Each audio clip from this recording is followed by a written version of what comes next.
Hervé Letellier, l'interview Geppetto, Victor Misol.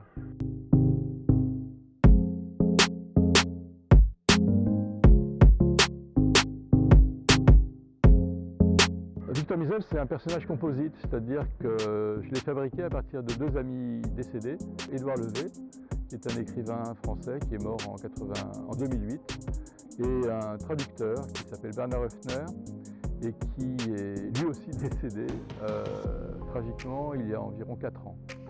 Les deux personnes vivantes sont également des auteurs qui sont parfaitement actifs, un auteur et une autrice. Et cette composition entre ces 4 personnages m'a permis d'avoir quelqu'un qui est à la fois tragique, à la fois mélancolique, à la fois distancié, à la fois drôle.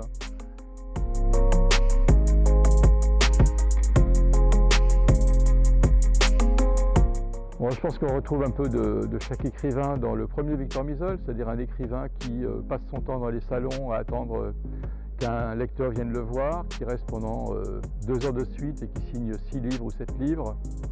C'est quelque chose que les auteurs connaissent tous, que je connais un peu moins en ce moment, mais c'est récent. Voilà.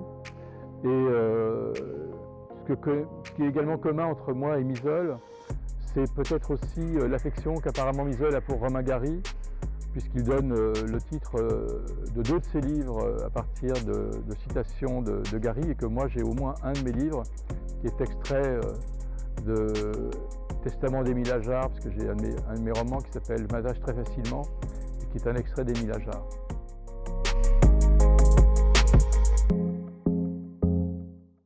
C'est presque moins facile de créer un personnage d'écrivain parce qu'on a une tendance justement à se précipiter à l'intérieur, donc à en faire moins un personnage qu'un autoportrait.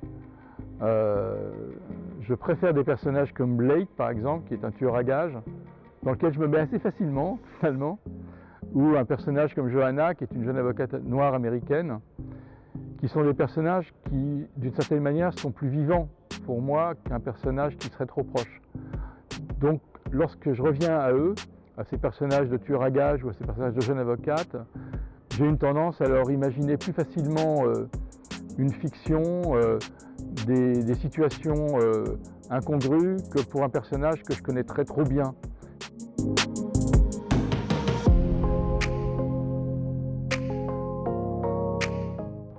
Ça serait un livre un peu tragique, en même temps très métaphorique, très aphoristique.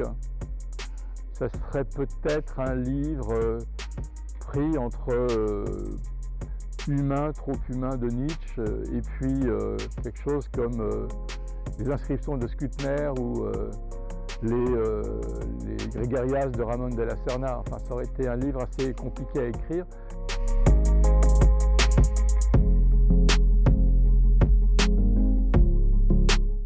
Ah.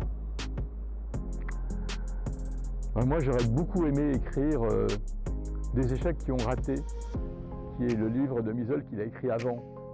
Je ne saurais pas dire quel livre Misol aurait aimé écrire.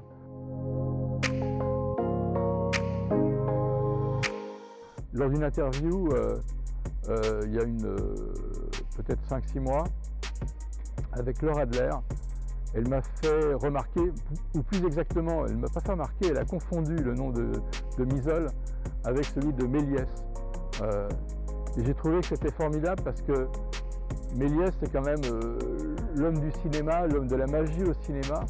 Et je ne m'étais pas du tout rendu compte que j'avais pris, pour faire ce personnage de Misol, que je lui avais donné un nom qui était l'anagramme d'un homme du cinéma et d'un homme de la magie. Et je trouve à la réflexion que j'ai dû le faire sans m'en rendre compte. Et que c'est pour ça que le nom de Misol m'a séduit, c'est qu'il devait être inconsciemment l'anagramme de Méliès et que c'était formidable.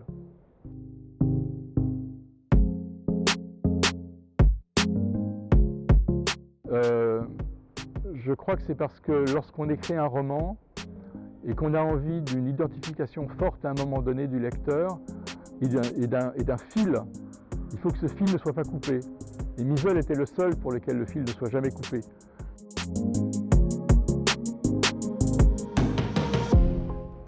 Le Lego dans la poche. c'est l'histoire personnelle.